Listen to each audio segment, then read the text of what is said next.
Setakat hari ini, dua pemimpin Parti Bersatu yang keluar parti kerana hilang kepercayaan terhadap kepimpinan tertinggi parti Tan Sri Muhyiddin Yassin dan menyokong kepimpinan Menteri Besar Johor, iaitu Adun Larkin Datuk Muhammad Izhar Ahmad dan Adun Puteri Wangsa Mazlan Bujang. Dan kita nak terus saja bersama dengan rakan setugas Firdaus Azil langsung dari Johor Bahru. Pertama sekali, Firdaus, kita nak tahu adakah kedua-dua bekas pemimpin Bersatu Johor itu mahu menyertai semula UMNO dan keduanya ada dakwaan dua pemimpin itu ada terima habuan. Apa yang kita tahu setakat ini, Firdaus? Okey, baik, terima kasih Naila. Seperti yang Naila sebutkan sebentar tadi, yang maklumkan sebentar tadi, ada persamaan antara kenyataan yang dibuat oleh kedua-dua ahli politik ini daripada yang kedua-duanya keluar daripada Parti Pribumi Bersatu Malaysia. Keduanya mengakui bahawa malah salah seorang daripada mereka mengatakan bahawa bohonglah kalau tidak ada tawaran, tetapi mereka tidak menerimanya. Kedua-duanya tidak mahu bertanding lagi. Ini apa yang kita petik daripada sidang media kedua-duanya, iaitu Datuk Muhammad Izhar Ahmad serta Mazlan Bujang. Tetapi bercakap mengenai adakah mereka kedua-duanya mahu menyertai UMNO, ini hanya diakui oleh Datuk Izhar, yang mana beliau mengatakan telah menyatakan hasrat untuk menyertai UMNO bagi meneruskan kerja-kerja khidmat masyarakat beliau, tetapi beliau tegas mengatakan tidak mahu bertanding di Dun Larkin ataupun mana-mana Dun, dan bercakap mengenai ada dakwaan kedua-dua pemimpin itu ada menerima habuan. Perkara ini setelah kita mendapat penafian daripada kedua-dua bekas adun ini, kita membawa pula kepada pihak yang didakwa memberi habuan, itu sudah semestinya daripada UMNO dan Barisan Nasional. Malah perkara ini kita bawa kepada Setiausaha Agung UMNO Datuk Ahmad Maslan untuk kita mendengar penjelasan atau mungkin penafian atau sebarang respon daripada beliau maupun daripada parti mengenai dakwaan tersebut. Dengarkan daripada Datuk Ahmad Maslan, silakan. Belum.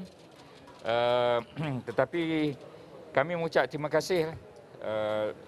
Tidak ada sebarang habuan yang dijanjikan kepada mereka, ya.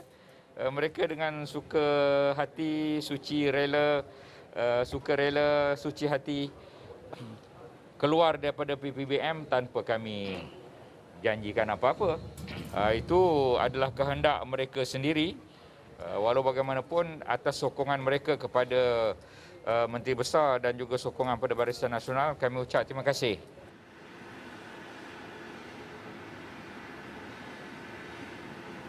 Baik, itu antara kenyataan yang telah dikeluarkan penafian daripada Datuk Sri Ahmad Maslan, Setiausaha Agung UMNO, yang boleh kita kongsikan setakat ini, Naila.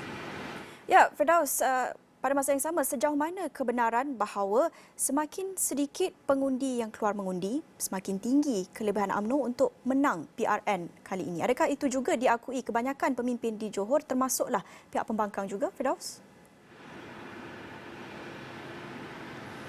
Baik, kalau kita nak membuat perbandingan sebagai contoh pilihan raya negeri Melaka yang berlaku pada tahun lepas, di mana ketika itu kita dapat melihat peratusan keluar mengundi yang agak rendah, menyebabkan jumlah undi yang diperolehi oleh UMNO Barisan Nasional adalah terdiri daripada orang kata base voters ataupun memang ahli mereka yang telah menetap di situ sekian lama kalau kita tengok berdasarkan umur usia-usia pengundi. Dan perkara ini juga sedikit sebanyak kami tanyakan juga kepada pemimpin-pemimpin pembangkang, walaupun diakui mungkin di kawasan Johor ini sedikit berbeza dengan Melaka, memandangkan kita berada sebagai contoh, saya berada di dataran Sungai Seged di kawasan Bandaraya Johor Bahru, yang mana ini juga merupakan tumpuan orang-orang untuk mencari, untuk bekerja dan sebagainya. Saya bawakan perkara ini, saya tanyakan kepada Ketua Angkatan Muda Keadilan Johor, Ketua Angkatan Muda Keadilan Nasional, iaitu YB Akmal Nasir, yang beliau juga merupakan ahli Parlimen Johor Bahru. Benarkah sekiranya pengundi luar ataupun pengundi yang berada di luar Johor tidak pulang untuk mengundi ini mungkin akan menggugat sikit sebanyak peluang Pakatan Harapan kali ini? Dengarkan daripada Akmal Nasir.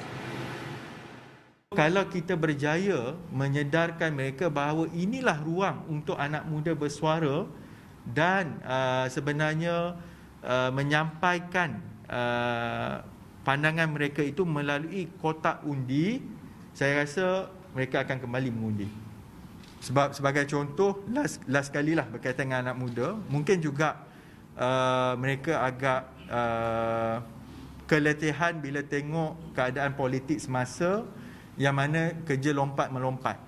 Jadi sebagai contoh di peringkat Angkatan Muda, bila kami tunjukkan calon-calon muda ini, kita akan pastikan bahawa selain mendesak Kerajaan Persekutuan memperkenalkan akta anti lompat parti, Tapi di peringkat negeri Johor ini pun sepatutnya menjadi tonggak ataupun pendesak supaya akta anti lompat parti itu tidak dilengah-lengahkan lagi.